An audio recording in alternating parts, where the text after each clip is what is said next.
Let's imagine that we are perfectly flat. I mean absolutely flat.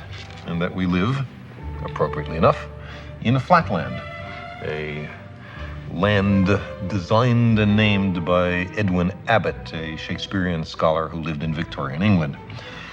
Everybody in Flatland is, of course, exceptionally flat.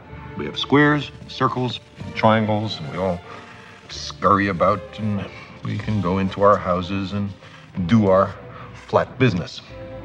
Now, we have width and length, but no height at all.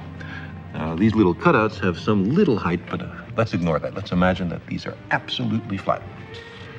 That being the case, we know, us Flatlanders, about left-right, and we know about forward-back, but we have never heard of up-down. Let us imagine that into Flatland, hovering above it, comes a strange three-dimensional creature which, oddly enough, looks like an apple. And the three-dimensional creature sees an attractive, congenial-looking square, watches it enter its house, and decides in a gesture of interdimensional amity to say hello. "Hello," says the three-dimensional creature. "How are you? I am a visitor from the third dimension."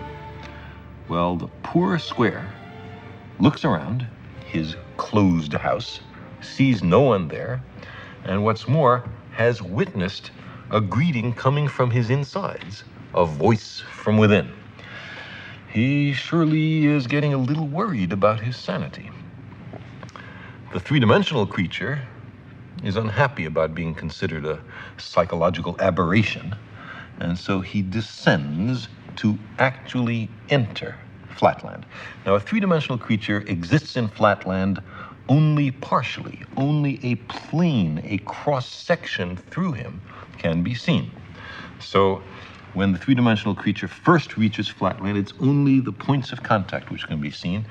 And as the apple were to descend through, slither by Flatland, we would progressively see higher and higher slices.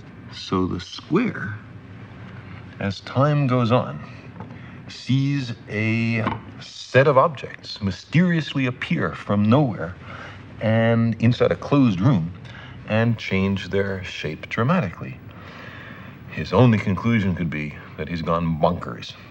Well, the apple might be a little annoyed at this conclusion, and so, not such a friendly gesture from dimension to dimension, makes a contact with the square from below and sends our flat creature fluttering and spinning above Flatland.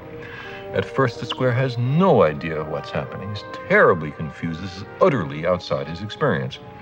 But after a while, he comes to realize that he is seeing inside closed rooms in Flatland. He is looking inside his fellow flat creatures. He is seeing Flatland from a perspective no one has ever seen it before to his knowledge. Getting into another dimension provides as an incidental benefit a kind of X-ray vision.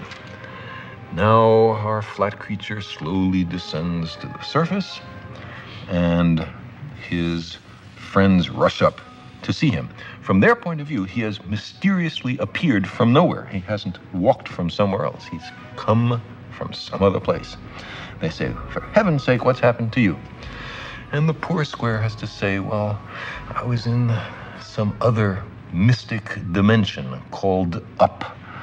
And they will pat him on his side and comfort him, or else they'll ask, "Well, show us, where is that third dimension? Point to it."